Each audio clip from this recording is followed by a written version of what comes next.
Donc, je m'appelle Jean-Luc, j'ai animé 2 ateliers pendant les universités d'été. Iconographie et médecine naturelle, phytothérapie, médecine naturelle, les plantes.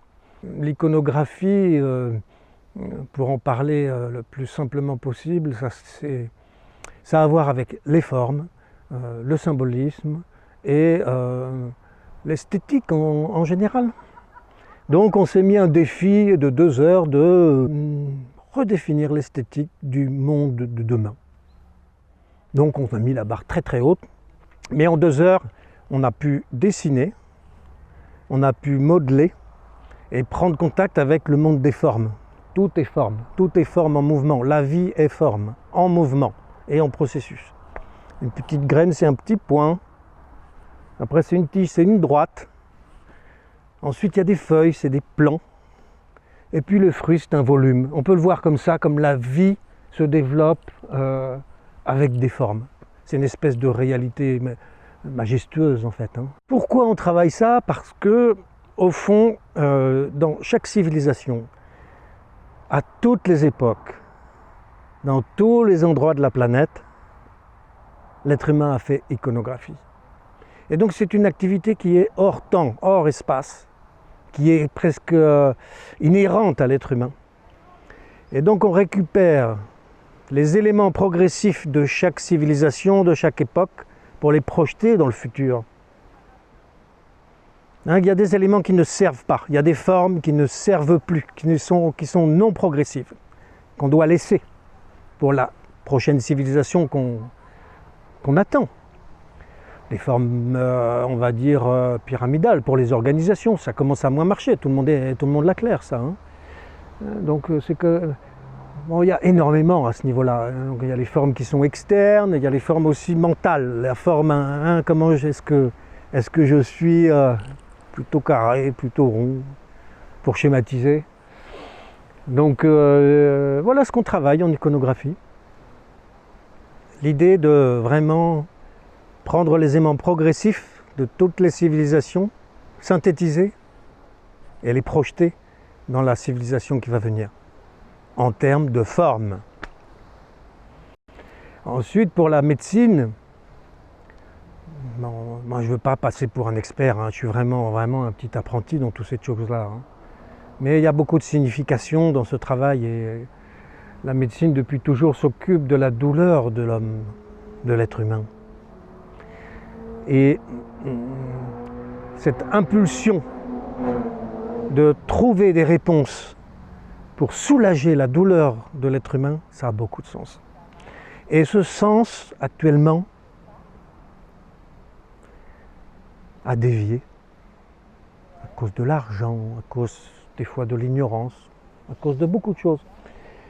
Et donc on prétend, ici et ailleurs, en tout cas les humanistes prétendent irradier depuis un point, avec certaines pratiques, avec des métiers, prétendent irradier le futur et la société qui va venir en redressant les choses. Et on doit redonner le sens initial à la science.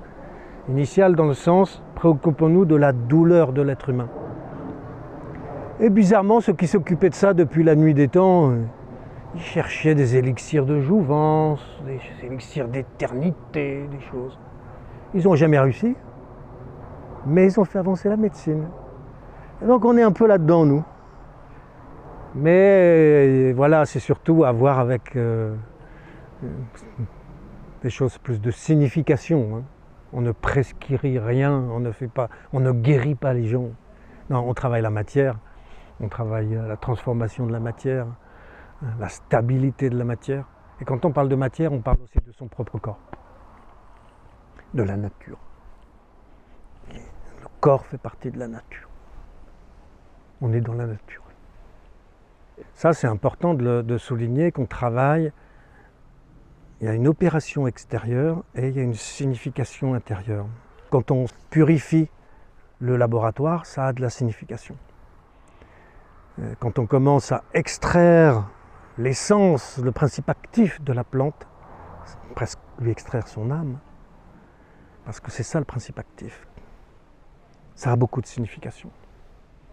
et comme on essaye aussi de le faire un peu avec nous-mêmes. C'est ça la résonance. À voir si c'est possible, on va peut-être y arriver. Moi je crois qu'on va y arriver, j'en suis sûr même. C'est une obsession humaine de millénaires, l'extraction de l'âme.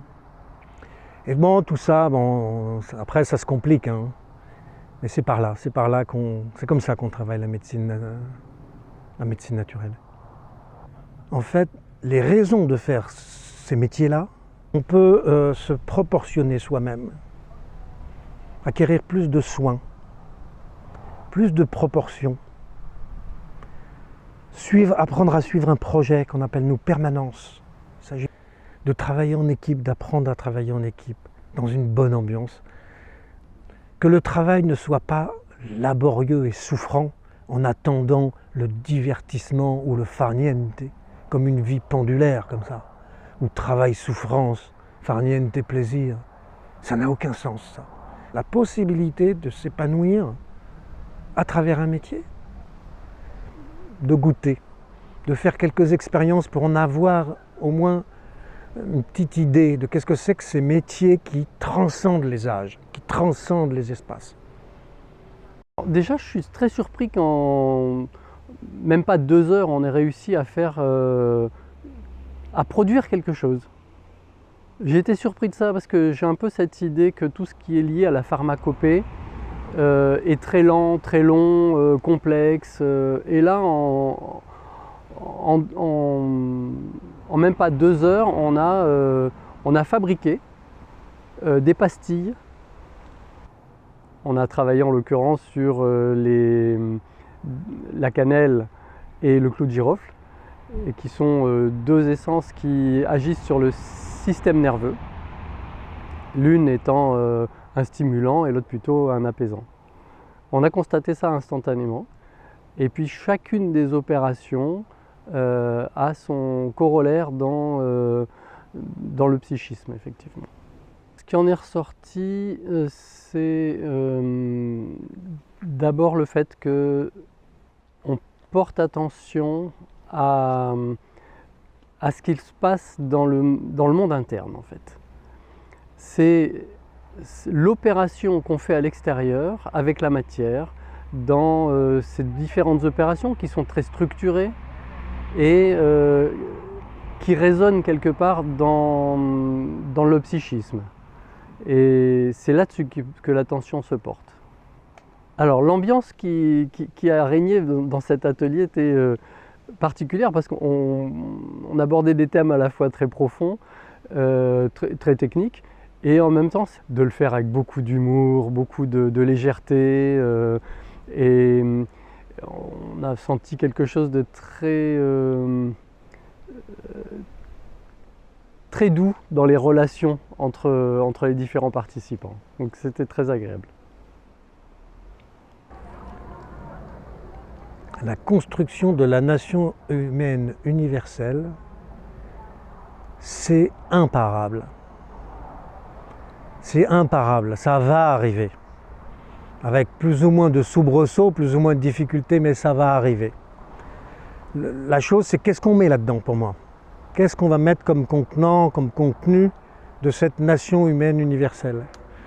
Et il y a une petite pierre de cet édifice, c'est les métiers, c'est le travail, la signification qu'on donne aux choses, au travail, au métier, mais aussi à Dieu, mais aussi au sacré, mais aussi à chaque civilisation, ça a bougé. Et celle qui est en train d'arriver, la nation humaine universelle qui est en train d'arriver, les choses ont bougé. Dieu n'est plus là-haut ni là-dessous. Il est peut-être un petit peu à l'intérieur des gens. Il commence à pointer son nez. Le sacré aussi, il a changé. La notion de travail aussi, elle a changé. On veut savoir comment ça a été fait, les choses. Est-ce que ça a été fait avec amour, les choses, bien fait? Ou est-ce que c'est un pauvre gamin qui souffre, qui a fabriqué cette chose? Donc, il y a énormément de choses non progressives qu'il faut laisser et des nouvelles choses qui doivent apparaître. Et on le sait, on sait tout en fait, on a les intuitions de tout ça.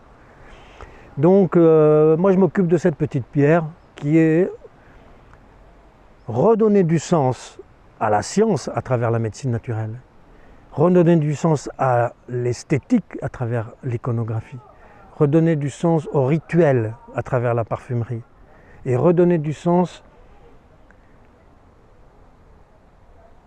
aux sciences sociales, qui sont la psychologie, qui sont la sociologie, à travers le métier ludisme. Le métier du feu, c'est plus compliqué d'en parler, mais ça a beaucoup à voir avec d'autres choses. Mais je pense qu'il y a énormément de choses qui ont dévié, et la nation humaine universelle qui arrive, elle a besoin de signification et de sens. Et à travers ces métiers, on ne dit pas qu'on a trouvé le sens, mais au moins on le cherche. On cherche. La nation humaine universelle, c'est un projet qui est dans mon cœur depuis très longtemps.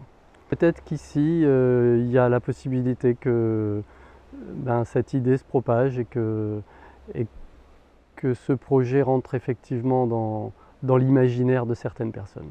Et ça, ce serait très beau. Le nouveau monde existe déjà. Moi, je le vis. Et je ne suis pas le seul. C'est un échantillon. Tous les ingénieurs savent qu'il faut d'abord faire des échantillons avant de produire en masse. Mais l'échantillon, il est validé. Un autre style de vie est possible, un système autonome est possible. Notre endroit ici, on est la preuve.